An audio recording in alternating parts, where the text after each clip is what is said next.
Welcome to this webinar, everyone. So just to kickstart, I'd like to introduce ourselves. We are the Landscape Finance Lab and FAO collaborating on a community of practice, which focuses on finance for forest and landscape restoration. And we've been running a series of webinars over the last year, which you can catch previous sessions of on YouTube. We'll share a link as well. But one of the key aims of this community of practice is to support an exchange of experiences and expertise and build capacity and a network for practitioners that would like to implement finance for FLR on the ground at a landscape level as well. So thank you so much for being with us. I just want to share with you some housekeeping. I'm going to end the poll for now. Thank you all for answering. I'll share the results in a second. Just a little bit of housekeeping. If we will be sharing the recording via email, but also via the D Groups link. So if you haven't had a chance to join yet, we will share a link in the chat feed for you to be able to join up with us. And please use the chat button for sharing discussion, comments and feedback, but there is a separate button for Q&A. So if you do have specific questions to the presentations that you're hearing, and to the speakers, please do share them here, and then we'll get the speakers to mark ones that they'll be able to answer during the panel at the end as well. So we will be checking that throughout. So ones that they can answer directly, they'll share a message with you. So yes, and if you have any trouble, just chat to us separately. You can either contact Katerina in the chat feed and she can help you with any trouble that you might be having as well. So just a quick overview of the session. We'll be looking at, Marco will be sharing a resource that they've been working on together that will support bankable businesses, support the development of bankable business plans, and also we have a case study from the Bankable Nature Solutions team at WWF-Netherlands as well, who've kindly recorded a case for us, sharing about a bankable nature solution case example as well. So we've got Marco here who will be talking about the resource, as I mentioned, and Marcel Dupuis, who you'll see in the video as well. But we also have Kieran Brand, who from WWF-Netherlands, who will be able to share with us some of the expertise that they've gathered from their experience with the Dutch Fund for Climate and Development as well. So there's lots of useful examples that we'll be sharing there as well. Great. Well, good morning, everyone.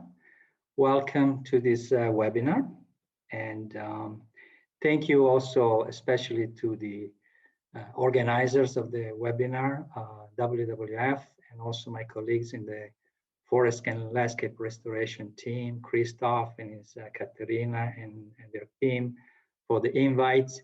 And also thank you a lot to the participants. I am so happy to see the level of interest that we have for this topic. Let me start by saying what is the goal of this webinar. The goal is to share what it takes and what are the key elements to make your business idea a bankable idea, something that is attractive to a bank, a private investor, a private company, someone that can loan you the money to implement or to scale up your business. Let me be clear that I'm not suggesting that all your restoration activities need necessarily be funded with private finance, but that private finance can complement any grants, any subsidies, any additional support you may need to implement your business. And the premise of this webinar is that some restoration activities, maybe let them be tree planting or agroforestry systems, or shifting from unsustainable to sustainable practices like conservation agriculture or agroecological practices, shifting from monocropping to integrated systems, they can generate products, they can generate services that can be sold, and you can turn them into a business. So this is the outline of this presentation, I will start by looking at the question of why would you want to look at restoration through a business lens? I have one slide on that, and then the bulk of the presentation will be on this resource that Desha has just mentioned on supporting small producers, communities, small and medium enterprises to develop bankable business plans. Why we did it, what was the rationale for that, what was the process of development, and what are the contents of the guide. And we end with the some next steps. So let me start with the first question. Why looking at restoration through a business lens? Well, there are three main reasons. The first one is that the level of resources that are needed to implement restoration. We know that just to meet the bond challenge target alone, we need tens of billions of dollars a year. And to reach full land degradation neutrality, we need hundreds of billions of dollars a year. And this level of funding cannot be met through public finance alone. So it is important to mobilize private finance as a complement to public investments. So that's the first reason. The second one is that sustainability of restoration efforts will be at risk if they're not linked to improving the incomes and livelihoods of local populations. If, on the other hand, these restoration efforts are linked to the development of value chains that generate economic returns for these populations in turn will have an additional stake in the long-term success of these efforts. And the third reason is that we have some practices, some good practices that are already taking place. For example, farmers are already planting and growing trees. They are getting organized to sell their production. They are diversifying their activities in order to put less pressure on the landscapes. And they could benefit more. They could grow more income by understanding better how to participate actively in these value chains, how to professionalize their work, and how to transition from subsistence practice to business practices. So what motivated us to develop this business guide? Well, as I said, when restoration is linked to the development of value chains, it can generate many benefits. It can generate social benefits like jobs and healthier communities. It can generate environmental benefits like climate adaptation and mitigation, biodiversity conservation, etc. And it can also generate economic benefits like higher income, value creation.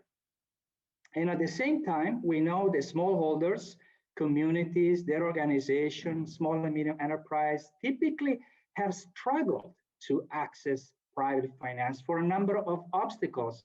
I put here some of the most often cited ones, which is limited knowledge of business planning processes. These ideas have often an unclear earning logic, and it is also unclear how to scale up these activities, and they have weak understanding of investors and creditors' criteria. So we wanted to fill these gaps and improve the capacity of small producers and their organizations to access private finance, so that, as I said, they're better able to participate in value chains and derive increased socioeconomic benefits from them. These are some of the principles we have adopted to develop the guide. We wanted this to be accessible with no necessary advanced technical knowledge in order to put together a business plan. We want it to be practical.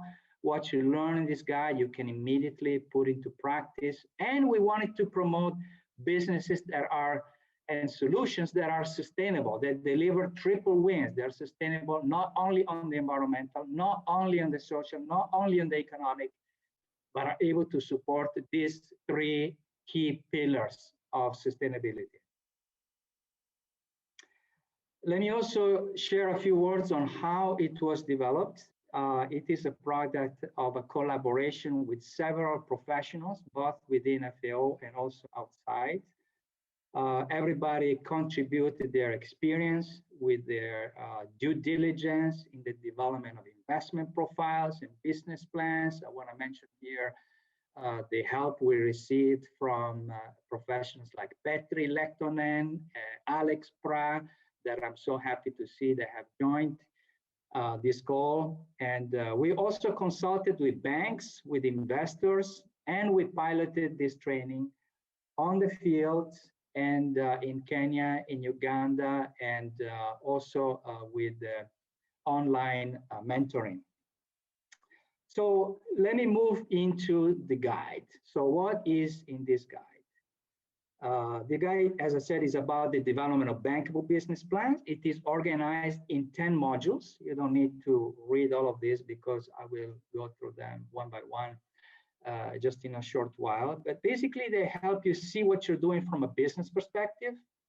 They will help you professionalize what you're doing, help you see how to connect to the local economy, see what possibilities exist in the value chains where you're operating, and help you assess your financial viability and your financial sustainability. All these are all interconnected. And let me also say briefly what is included in each of these modules. Each module contains some description of what is the main concept. It also includes some examples from real world business case to illustrate how this could be done. It includes resources like web-based tools that are available, ready to use for the preparation of your business plan. It includes use for references. And each module ends with a checklist with key questions. These are based on creditors and investors' concerns that help you track whether you are in compliance with the key requirements, okay? So I'm gonna walk you quickly through each and every one of these modules. This starts with the module 1, which is you must have an evidenced business idea. What does that mean? It means that you need to gather information and evidence and organizing to answer a question like, okay, what is the problem that we're trying to solve? And what is the solution that this business provides? What's unique about this particular solution? And what is the market that I will target? And what are the channels that exist for our business to reach this market? And finally, what is the cost structure of my business and what are the anticipated revenue streams? So after working through this first module and filling out the template, you basically have a one-page summary of your evidence business idea. And this is both a good way to start, because if you haven't done anything yet, you just have an idea, you can start with this module and you can organize your information. And also it's a good way to summarize your business at the end of the whole process.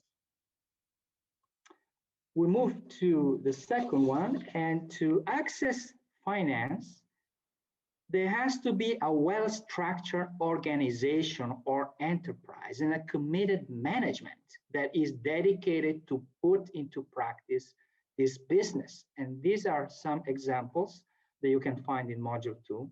They can help you organize information about the various roles and responsibility and the skills and competencies of the management team. And once the roles are defined, it is helpful to also have a structure of the business. It's helpful to have written job descriptions as well as a curriculum, for example, of the management. And the guide provides some general guidance on how to organize and produce these documents. In order to have a business, you must have a market. This is a basic idea in economics and finance, that there is a link between a market, your potential for income, and your potential for business growth. So the existence of a secure market and your access to it is an important starting point of any successful business plan. So a business plan should include some information, for example, like your understanding of the market, understanding who are your buyers and how you will reach them, and also understanding how the market is likely to change. Perhaps it is expanding because of population growth, or maybe because of economic growth. Perhaps the market is changing location, maybe through urbanization. The market is developing more in the cities rather than rural areas. Maybe the market is reducing because maybe of some newly introduced regulations, or the market is getting more sophisticated. It is important for you to understand all these aspects. And the guide helps you identify the key information needs to be collected in order to create an effective market outlook. It suggests where to find the data and the existing market studies, and suggests graphs like the one that you see on this slide, which shows the growing gap between timber demand and supply, to help you visualize and communicate this information. I am anticipating and imagining that some of the people in the call have gone through some other FAO training, like the market analysis and development, which is an excellent training, and also tackles this question of the market outlook. Module 4 helps you answer the question, do you have access to a sustainable supply of resources to go ahead? Businesses have failed because the data they had on their resources was not correct or was too optimistic. And so this module includes a list of information that is needed for you to put in your business in terms of resource availability, in terms of the productivity of the resource, in terms of how the resource is being managed. And it also helps you produce concrete outputs like the one that you see on this slide. This is a map produced by the Tree Grower Association of Nyandarua in Kenya, and illustrate the location of their tree farms in relation to markets. The tree growers in Nyandarua used to sell their trees as individual farmers directly to intermediaries.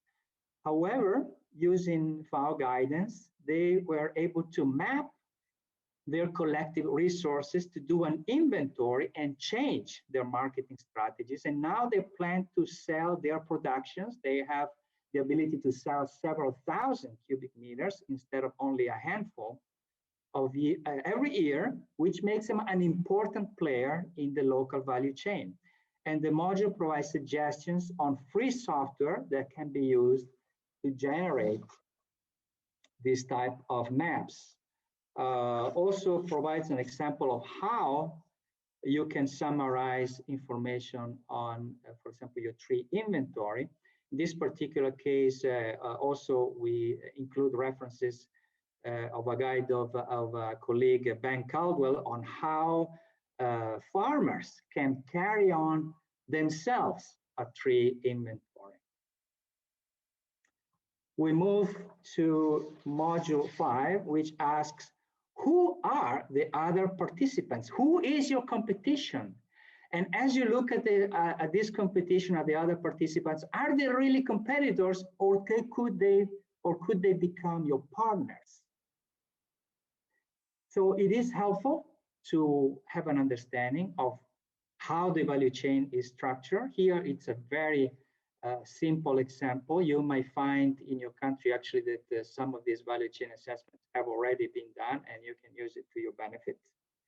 And it is very important to understand your competition. Of course, the more competition there is, sometimes the smaller are the margins. And also the smaller you are, and the less negotiating power you have. So,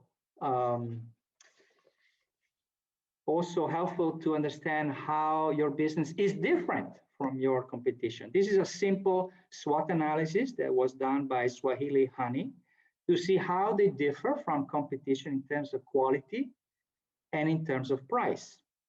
So in this guide, there is information on how to put together a SWOT analysis and what information you should include in your marketing strategy. Now, let's say that your business is about, for example, using agricultural or wood waste to make briquettes for fuel.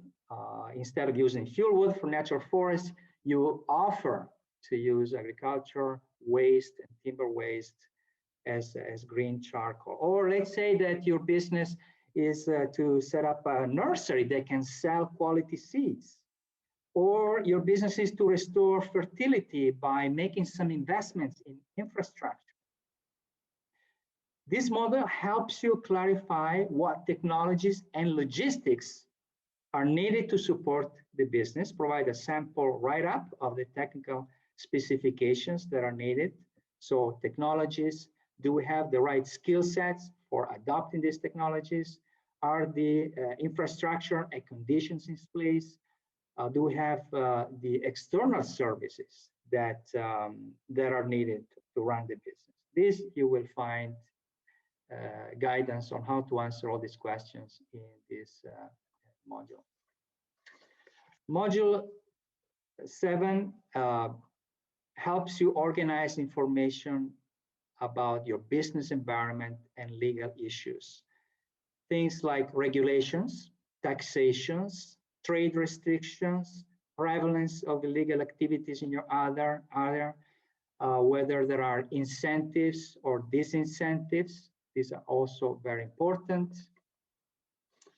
We move on to the next one, which is actually the heart of your business plan, a financial model that organizes your costs, your revenues, and your anticipated risks. So the guide walks you through the main steps to do a financial analysis, basically, how to collect and which data to collect on revenues and costs, how to develop cash flow tables, how to compute financial indicators, and finally, how to run a sensitivity analysis. And what you see here on this slide is an example of an output that was generated using material from our resource.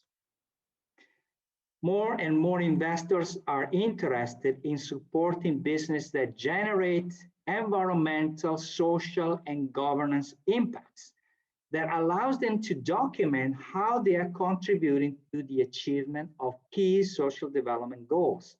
So a statement of the ESG impacts of the business is very important, also for judging its overall sustainability, and can be an important element of your business strategy.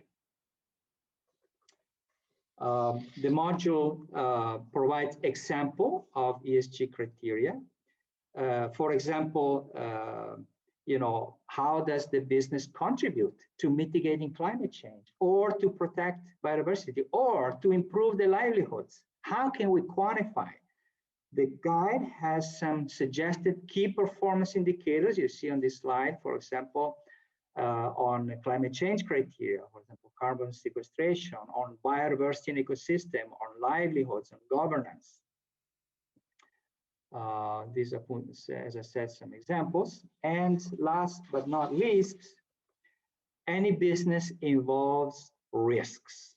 And here you see that there are different types of risks. They can be technical risk. For example, we don't know to what degree we can control subcontractors. They might be related to HR and management issues. They might be legal and institutional issues like political risk.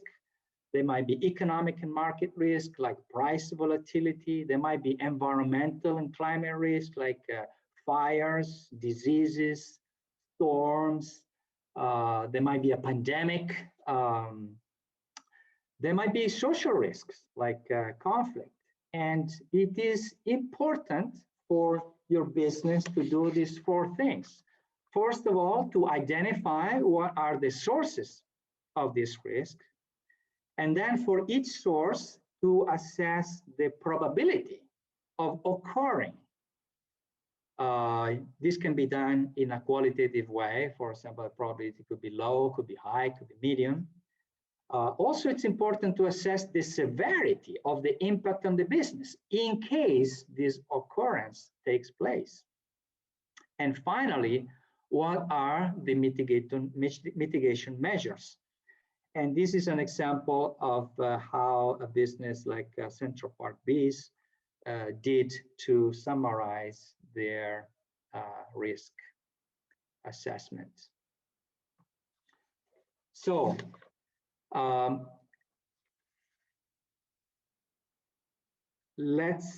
that's a lot of information to digest. And so I just want to end with these few words that remember that even a 1,000-mile journey begins with a single step. So there are people initiatives that are ready to support you. There is a community of practice, like Desha has mentioned, that can also help you. Talk to your facilitators, and you know, module 1 would be a good way to start organizing your thoughts.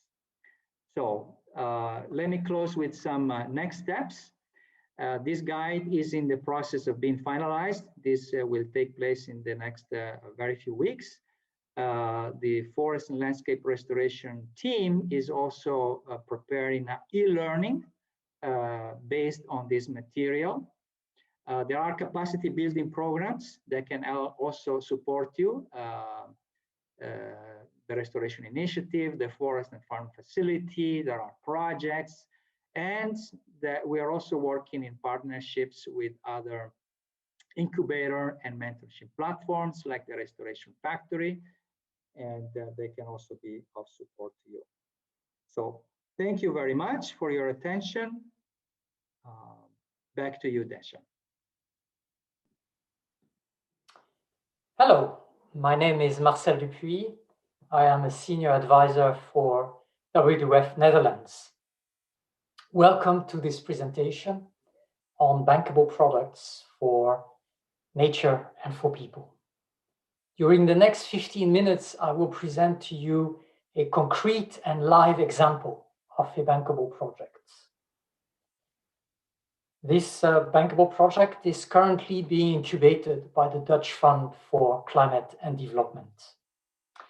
This project is located in Vietnam, in the Mekong Delta landscape.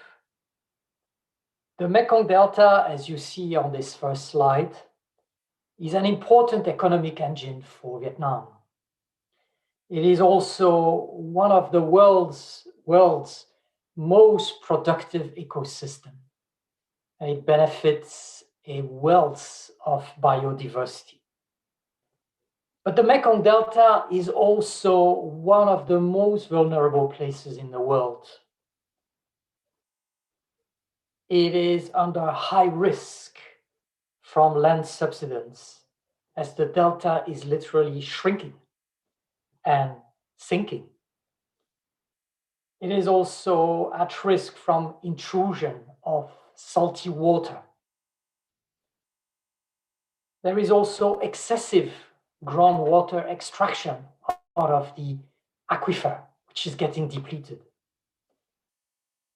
This is due to intensive farming. And all this leads to major problems for the ecosystem and a general decline of diversity in this ecosystem.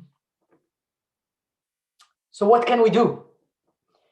WWF Vietnam and WWF Resilient Delta Initiative came up with an innovative solution, which I will now present to you. The concept is to replace intensive rice monoculture that is widespread in the Delta, and replace as well unsustainable aquaculture practices, and do instead integrated rice and shrimp farming, where in the same rice paddy, the farmers will cultivate together rice and shrimp instead of cultivating them, raising them separately. And you can see this model on the drawing.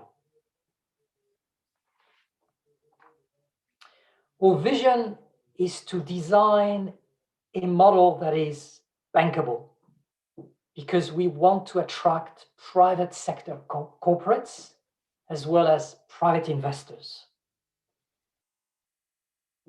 We will also contribute to restore the long-term resilience of the Delta, as we will show you. And finally, we will support the development of low-income communities.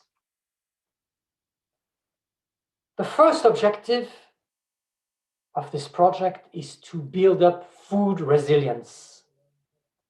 And to do so, the project will implement responsible farming practices, avoiding chemicals fertilizer, avoiding fertilizers, pesticides, and antibiotics. We will aim to get responsible food certification from the Aquaculture Stewardship Council, ASC. This certified goods are in high demand in the export markets, as you can see on the picture. And in turn, the responsible food practices that we will implement in our model will improve degraded ecosystems and will reduce greenhouse gas emissions. The second objective of the project is to improve the physical resilience of the Delta. And we'll do so firstly by restoring the natural sedimentation process. We will reconnect paddies with the main rivers that during the monsoon are bringing a lot of sediments into the Delta. So we'll allow the water from the main rivers to flood the paddies again once a year, allow for sediments to deposit in the rice paddies. As you can see on the drawing, this will bring sediments to the paddies again. We will be able to gain gradually elevation, and therefore this will compensate for land subsidence, which is a big problem of the Delta, provided this is applied to a large scale. And finally, we will fertilize soils with healthy sediments. Water systems are also key to improving physical resilience. So the first measure we will take there is to allocate specific canals to supply clean water to the paddies. And then other different separate canals will be used to get rid of the used water. And so we'll separate very clearly clean water from dirty water. And this is unfortunately not done at the moment in the Mekong Delta. And by doing that, we will reduce the risk of shrimps being contaminated by diseases. We'll reduce pollution that is coming from the nearby intensive ponds. Once this is done, farmers will be able to pump water from the clean water supply canals and avoid using the depleted aquifer. And again, when this is applied at a scale that is large enough, this will alleviate also the land subsidence. We will also implement these solutions through a bankable project, which will be based on generating income to benefit farmers and also to attract private investors and to ensure the future scalability of this project. We also aim to get active support from the government of Vietnam First, we'll need their support to implement pilots that will occur this year to demonstrate the merits of the project. We will comply with the national plans of the government of Vietnam. We will comply with their master plan for the Mekong Delta. And finally, we will align with their vision for 2030 under the context of climate change. And finally, after these pilots are implemented in alignment with the government, we hope to get their support for our big ambition, which is to scale up massively to a very large area up to 200,000 hectares, provided the pilots are successful, which we very much hope so. Our objective is also to bring social impacts and provide incentives, training, and assistance to the local communities and to the farming households. The project will start with several pilots. Each of the pilots will be around 50 hectares. They will start in August 2021. They'll run for a full year. We will, through this pilot, test our models and improve them together with experts and farmers. And once we've proven that the pilots are successful, we will be able to replicate the project starting in 2022 across the 6 provinces that you see in red on the picture. Those are the 6 coastal provinces of the Mekong Delta. And to help us, we have mobilized experts.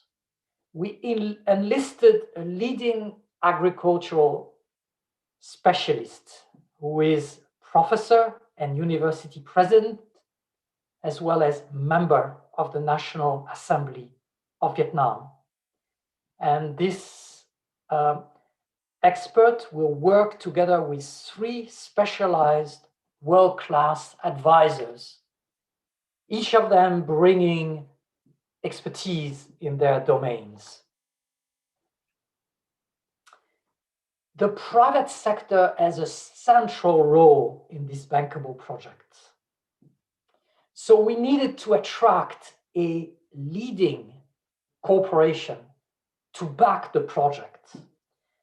And we succeeded to get Minh Phu Seafood Corporation, who are the largest shrimp processor and exporter of Vietnam, on board. They agreed a few months ago to become the project developer, to sponsor the project, and to put money and co-develop the project together, co-fund the project together with us. And their goal through this project is to establish a sustainable supply chain for high quality certified shrimp products that they will then export. This project will enable them to increase their market share and also to improve their own profitability. To sum it up, this example shows how local communities, private corporates, experts, governments can be brought together as partners in transformative bankable projects, which can bring multiple benefits to the landscape and to people. I hope you found these few slides to be interesting. I hope it provided some food for thoughts. My colleague Karen Brandt and myself would be very happy to engage with you on a dialogue on this topic, and we certainly welcome your questions and your comments. Thank you very much for your attention. Bye-bye.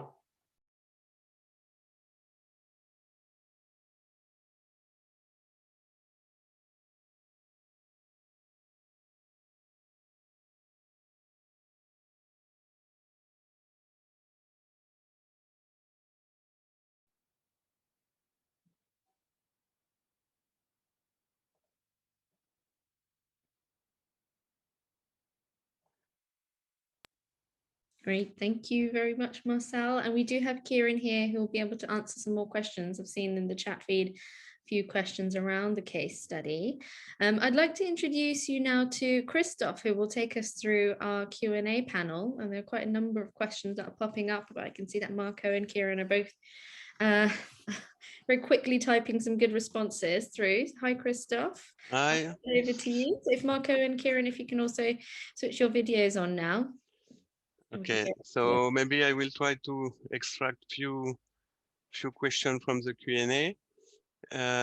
First, there is a question on land tenure right, saying that if there is no tenure rights, there is no finance, how we can address better this. And I have also a package of questions, maybe Marco, on the long-term process that is required to develop this bankable business and to have people ready for investment, local stakeholders ready for investment.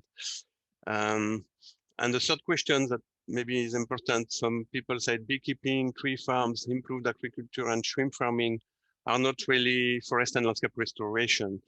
Do we have example on more on business model developed in the context of restoration initiatives? Fourth question is also several questions are on when the guidelines will be available, and also what type of tools we will develop building on it. But you already partially answer on this with the e-learning, but a course that we are developing together, but maybe you can give more detail on what kind of tools we will develop building on this document. We can start with these questions. Okay, thank you, Christoph. I made an answer regarding this long-term process, which I typed already, and but we're happy to have on the call one of the other authors of the guide, which is Petri Lehtonen, and I got a message from him saying he'd be happy to answer any question about this. So Petri, if you are connected, could you give your answer to this and any of the other questions? If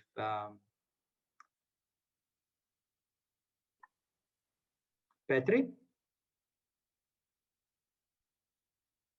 I've just invited Petri to join us. So as soon as can you hear me now? Yes. Okay. I mean, if you want to see my video very shortly. So what I'm saying, I mean, the question is a very traditional, very good question. This long gestation period, how we can kind of overread it, and I think it's okay. It's very typical in all kind of forestry and planting trees or restoration. But I think it's also kind of relevant questions for all green investments, all investments that are dealing with sustainability. It takes a long term, and maybe I have two points here. And first point is that it's this value chain approach that we start from the markets. Then I think that there is already a kind of long-term incentive to build up, and that actually, when we have the markets, it motivates also local farmers to put in their own inputs, let's say own commitment, and even sometimes their own capital. So that makes it a longer term kind of process, and I have found that that's probably the most important incentives is the kind of notion that there are markets for these products that we are growing on the ground. The other part is really that when we think about the financial instruments, it's a problem that actually we need more equity. We need more equity and equity instead of loans, because when it's a loan, it's normally something that most of the risks are on the shoulders of this beneficiary, the farmer. But when it's an equity, it's shared risk and hopefully a long-term equity. So I think that all these building a bankable project is extremely important to build up these premises for more equity to reach this investment. And hopefully we will also have better financial instruments ensuring this long-term equity. And about the small ticket size, which it's another kind of, it's related to this, that how actually to really ensure these small, let's say, channeling small amounts of financing for farmers. And the ticket size is huge when we think about all these financial instruments developed by development finance institutions and funds. So I think that here it's key thing is at local level that we have, let's say, intermediaries, financial intermediaries. We already mentioned producer organizations. It means also the local finance sector that we can identify such local intermediaries that could kind of be the kind of agent to receive financial instruments and then further channel these onwards. I think there are good examples in Kenya. Maybe just very quickly, like I heard this question on that this business model are not really like touching the core issue of land restoration. I think that when it comes to this, let's say, whether it's tree planting, it's always a landscape approach that you can combine this restoration to this. It's part, I mean, when we have the sustainability criteria, I think it's part of that we are doing it in the right way, complying with the best practices and hopefully also having a very positive impact on this landscape restoration. Thank you. Okay, maybe Marco, can you add something on the question on tenure issue and finance? I don't know how the guide is addressing this, or is it considered as a risk that need to be analyzed when you are developing your business model? How tenure is considered in your guide? Yes, well, unsecured tenure is a huge obstacle because, as you put it, it means it makes it risky. I mean, I can give an example of a big company I know that was investing in the Southern Africa, and they made an arrangement with the government, and they made arrangements with the local communities. But of course, all these arrangements have no legal standing, and therefore it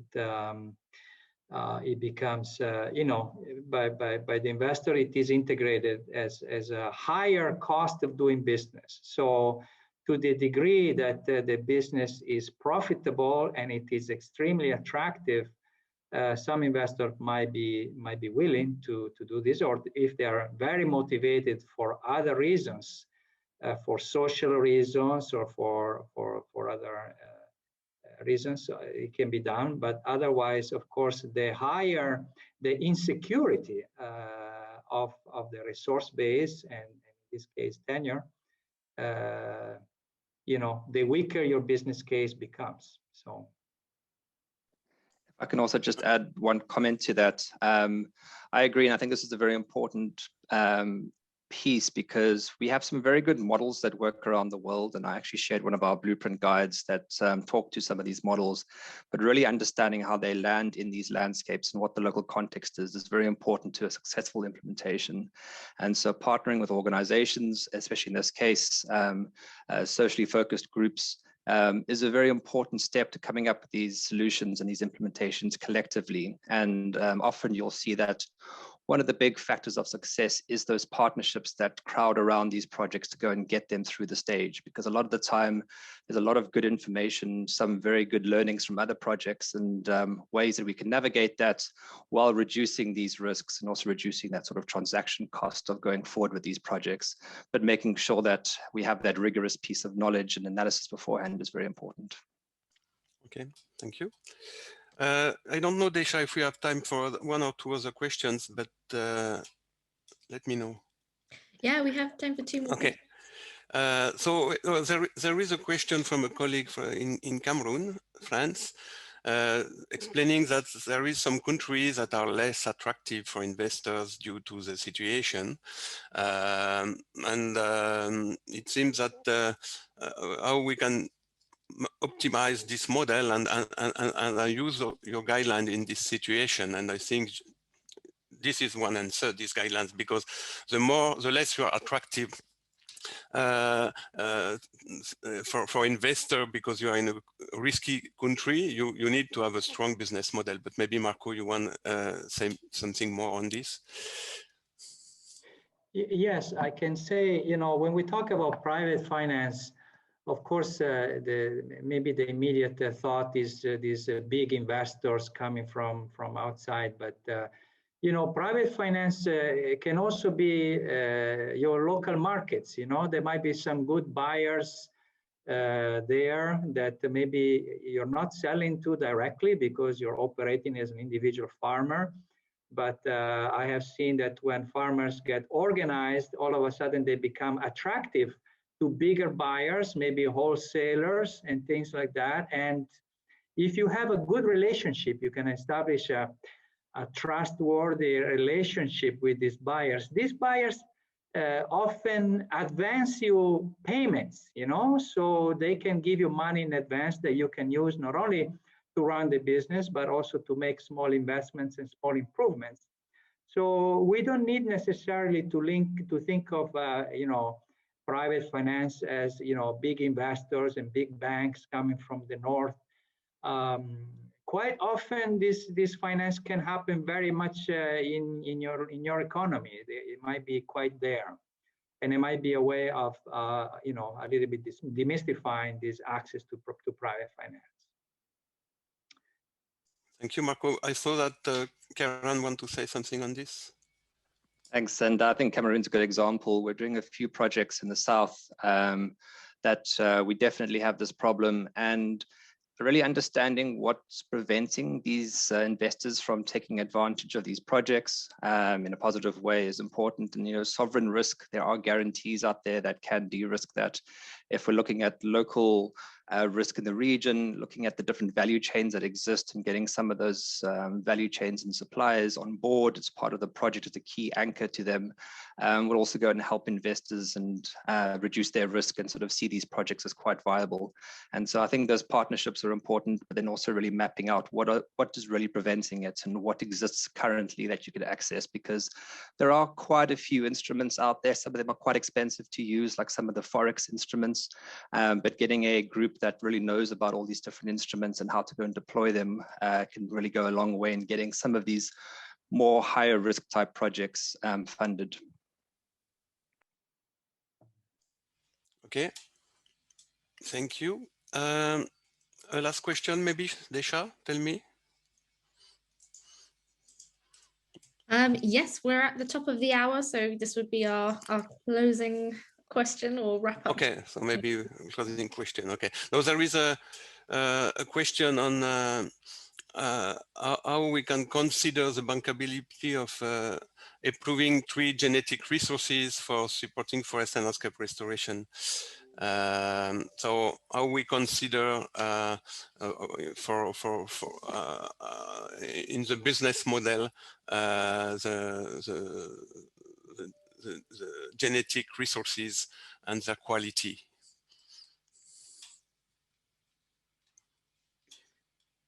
I can say briefly that having good quality seeds and not only that, but also proper tending and management of the seedlings is very critical. I mean, it can really make a huge difference in terms of survival of seedlings, in terms of productivity, in terms of the quality of the products. And so I think in principle, that can be totally linked to the development of a business. Now, obviously this is in general, it depends on your context, depends on who does it. In many places, a lot of these things are being taken care of by forestry departments. But if there is room to provide this type of services and products, I think in principle it has potential. Okay, thank you, Marco. So maybe we will conclude now with maybe a few take-home message, Desha, and just to let you know, dear participants, the D group will continue to allow you to maybe to receive some answer to your question or to share between the participants. Just few maybe take-home message from the session and the presentation of the guidelines developed by Marco will probably help also to address some of these messages. The private finance is key to complement public investment to achieve restoration at scale. It is clearly something that is needed. We cannot expect to achieve the global target only with public finance. And the private sector has a bankable role, as a central role to play in bankable project. We really need to talk the language of the private sector and the language of the investors, and the preparation to have people ready for investment needs capacity building effort at local, landscape level, community level. So there is a need to improve the capacity of small producers to access to this private finance for sustainable business, with the idea to have value chains and more economic benefits for the at landscape level. Government support can help to accelerate the existing pilots, but what is clearly important is to develop tools for building those capacity. The guidelines presented by Marco are one option. The e-learning we will try to develop to make those messages and study cases and example and approaches more friendly, usable for users will be also something important. But what was presented by Marco in terms of incubators, landscape accelerators, center of service or platform, mentorship platforms that can help to support a project promoter to develop a bankable business and to have something ready for investment. It's a long process, and it requires innovative approaches and we are working a lot on those approaches with the Restoration Factory, for example, in the context of the Restoration Initiative JEF program with UNEP Finance. We really want to try to upscale such approach, really to allow local restoration project promoters to receive a support, targeted support to allow them to develop bankable project attractive for investors. So I think I give the final word to Marco, maybe for the conclusion of the webinar. Thank you. Well, thank you. All I have to say is thank you for the opportunity for being invited. It is an area where I feel there is a strong alignment of intent. Everybody in this call wants to move forward with this, and I'm happy to be part of this community of practice to the extent that I can. I'm happy to support. I'm happy to also explore how we can scale up this work together. So thank you again for the opportunity.